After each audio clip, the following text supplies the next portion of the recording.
Tata capital versus LG electronics, दोनों में से किसी एक पर्टिकुलर आईपीओ में लिस्टिंग गेन के हिसाब से जो है किस पर्टिकुलर आईपीओ में अप्लाई करें। तो मैं आपको बता दूं, एलजी इलेक्ट्रॉनिक्स का जो आईपीओ है 11,600 करोड़ का आईपीओ, बहुत बड़े साइज का आईपीओ है। उसका ग्रे मार्केट प्रीमियम की बात करें 25% से ऊपर का चल रहा है। टाटा कैपिटल की अगर बात करें 15,500 करोड़ का ये आईपीओ है। इस पर्टिकुलर आईपीओ में अभी ग्रे मार्केट प्रीमियम जो है 5% के आसपास चल रहा है। तो क्लियर जो है लिस्टिंग गेन के हिसाब से अगर देखा जाए तो एक एज है एलजी इलेक्ट्रॉनिक्स में, ठीक है। जो अलॉटमेंट के चांसेस है वो दोनों में ही कंपैरेटिवली हायर होने वाले हैं, क्योंकि एक तो दोनों साथ में आए हैं, दोनों का जो रिफंड है वो एक दूसरे में यूज नहीं हो पाएगा। पैसा ब्लॉक होगा, जो टाटा में ब्लॉक होगा वो एलजी में यूज नहीं हो पाएगा, और जो दोनों का जो अलॉटमेंट बाद में ही आएगा, मतलब जब भी जैसे ही टाटा का अलॉटमेंट आएगा, रिफंड आएगा, तो तब तक एलजी इलेक्ट्रॉनिक्स बंद हो चुका होगा। तो अलग से पैसे चाहिए होंगे दोनों ही अकाउंट में, इसीलिए जो है सब्सक्रिप्शन भी कम देखने को मिलेगा।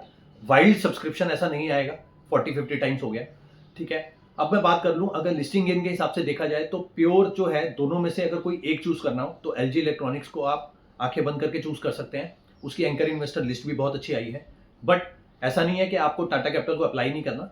आप जो है अपने रिमेनिंग अकाउंट जितने भी आपके घर के बचते हैं उसमें आप चाहे रिटेल कैटेगरी में लगा दीजिए, चाहे स्मॉल एच कैटेगरी में, जो भी आपका पॉकेट साइज जिसमें भी अलाउ करता है, तो आप उस पर्टिकुलर आईपीओ को भी कंसिडर करिए, क्योंकि उसकी जो एंकर लिस्ट है, इन्वेस्टर लिस्ट है, वो भी बहुत अच्छी आई है।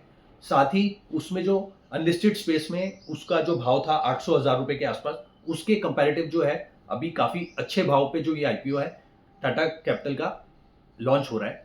तो अब जो है लिस्टिंग गेन के हिसाब से आप एलजी इलेक्ट्रॉनिक्स को कंसीडर करिए, और mid to long term point of view से अगर देखा जाए तो आपको टाटा कैपिटल भी कंसीडर करना है। Thank you.